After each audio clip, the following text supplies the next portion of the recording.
عرض سلام و ادب و احترام مجدد دارم خدمت شما همراهان گرامی. بنده افشین هستم و اینجا کانال کمیاب است. خیلی خوش اومدید به این جلسه. ما در این سلسله از مباحث قصد داریم در خصوص امنیت والت صحبت کنیم. اولین سایتی که باش کار میکنیم سایت دیفای هست. بهتون میگم چجوری میتونید با این سایت تا حدودی امنیت والتتون رو بالا ببرید. البته امنیت بحثی هست که هیچ وقت مطلق نیست و نسبی هست.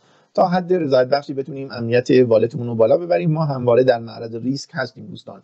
مخصوصا ما که در ایردراپ به اصطلاح شرکت میکنیم، به انواع و اقسام سایت ها لاگین میکنیم، نمیدونم ساین میکنیم والتمون، ما بیشتر در معرض ریسک های هک شدن والتمون هست که ما حالا توی جلسات مختلفی من سعی میکنم ابزارهایی مثل خدمتتون که عرض کنم پاکت یونیورس، ریبو کش، والت گارد و سایر ابزارهایی که هست رو به شما معرفی کنم. یکی از سایت های مفیدی که امروز من میخوام در موردش صحبت کنم این سایت d.fi هست.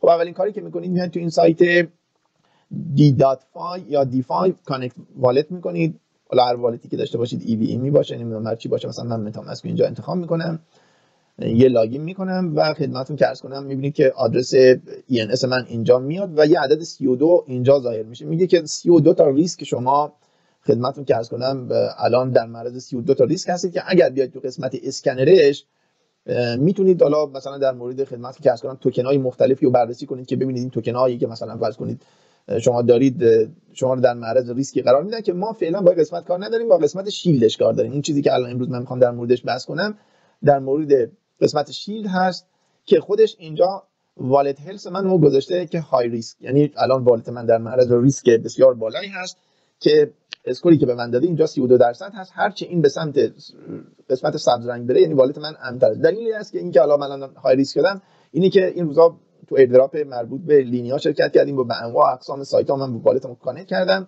و ساین های زیادی رو انجام دادم که باید بیام از اینجا خدمتتون که عرض کنم اینا رو ریبوت کنم اصطلاحاً.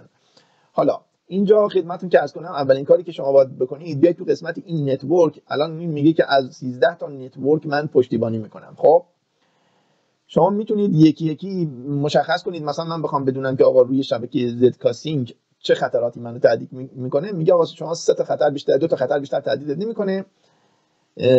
این ریسک اکسپوژر شما میگه تا حد $9 اینجا در حد تحت ریسک هستی. بعد اینجا میبینید شما مثلا دسترسی نامحدود میدید به توکناتون که بسیار خطرناکه. اگر این کاری کردید حتما بیاید از اینجا چک کنید. ولی خب اینجا میگه با این کانترکت من حدود $9.62 الان در معرض ریسک هستم که میتونم راحت اینو ریوک کنم و یه فی بسیار ناچیزی در حد 2 بپردازم.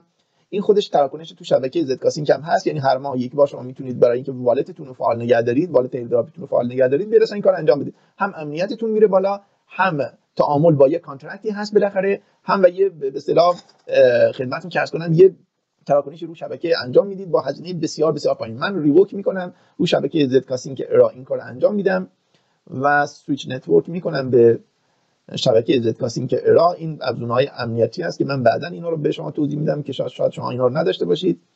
خب اینجا من میگه یه پیام دارید، اجازه بدید باز کنم، من منتظر میمونم و اینجا اپروو میکنم. به همین راحتی با پرداخت هزینه بسیار کمی من یکی از این خطرات رو الان حذف کردم و بعدی رو میام همین کار انجام میدم و الان والت من روی شبکه زد کاسینگ تا حد بسیار مطمئنی تقریبا میشه گفت امن هست.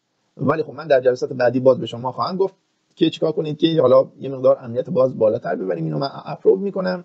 حالا اگر بیام بذارم روی خدمتتون که عرض کنم نتورکم و دوباره آل نتورک میکنم، دوباره برمیدارم اینجا بیارم بذارم روی شبکه زد کاسینگ ارا، باز این دوتا هست. ولی خب نگران نباشید چون حالا نیاز هست که آپدیت بشه، یه رفرش کنید، احتمالاً این هلس ریسکتون میاد بالاتر و برای باقی شبکه هم به همین شکل تیکشون رو میزنید و اینا رو ریوک میکنید تا والتتون یه مقدار امنیتش بره بالاتر. من در جلسه بعدی در مورد این سایت revoke.cash صحبت خواهم کرد. پس این به اصطلاح اگر دقت کنید اینجا از شبکه اصلا لینیا پشتیبانی نمیکنه، ولی خب اینجا از شبکه‌های بیشتری پشتیبانی میکنه که جلسه بعدو من خواهش می‌کنم از دست ندید. لایک، کامنت، ریتوییت و سابسکرایب لطفا فراموش نشه که بتونید ما رو حمایت کنید و من بتونم با ویدیوهای بیشتری با انرژی بیشتری در خدمت شما باشم. شاد و موفق و پیروز باشید.